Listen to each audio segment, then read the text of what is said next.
Hi everyone. ఈరోజు మనం ఫోటోషాప్లో ఇమేజ్ని మనకు కుదిరినంత వరకు ఎక్స్టెండ్ ఎలా చేసుకోవాలి అండ్ ఇప్పుడు ప్రజెంట్ ఇక్కడ చూసుకున్నట్లయితే కొంచెం ఎర్రర్స్ ఉన్నాయి. ఇక్కడ ఈ శారీ ఏరియా ఇదంతా కట్ అయిపోయింది అండ్ ఈ ఫోటో వచ్చేసి మనకి వర్టికల్గా ఉంది. సో నేను ఈ ఫోటోని ఆరిజెంటల్గా ఎక్స్పాండ్ చేసుకుందాం అనుకుంటున్నా. సో ఇవన్నీ ఎలా చేయాలి ఏంటి అని చూద్దాం.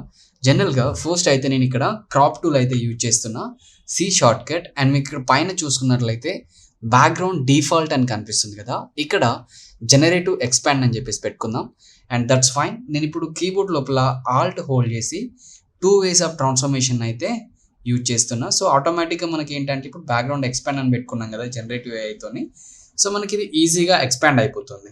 That's fine.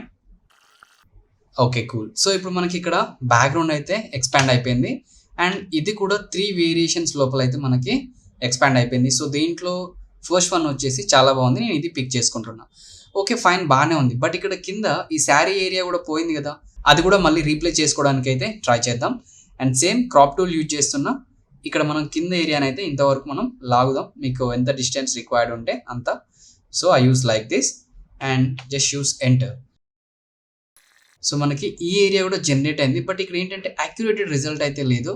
సో మనకి దీంట్లో 3 సిమిలర్ థింగ్స్ అయితే ఉన్నాయి కదా, ఈ 3 సిమిలర్ థింగ్స్ అయితే చూద్దాం. This one is good, but మనకి ఇంకొంచెం సిమిలర్గా కావాలి కాబట్టి ఇక్కడ మీరు పైకి వచ్చేసి ఇక్కడ మీకు 3 డాట్స్ కనిపిస్తున్నాయి కదా, ఈ 3 డాట్స్ పైన క్లిక్ చేసి జనరేట్ సిమిలర్ అని క్లిక్ చేయండి. ఫైన్, దీంట్లో మనకి జనరేట్ అయిపోయింది. దీంట్లో ఏదైతే ప్రాపర్గా మ్యాచ్ అయిందో అది చూజ్ చేసుకోవచ్చు అనమాట.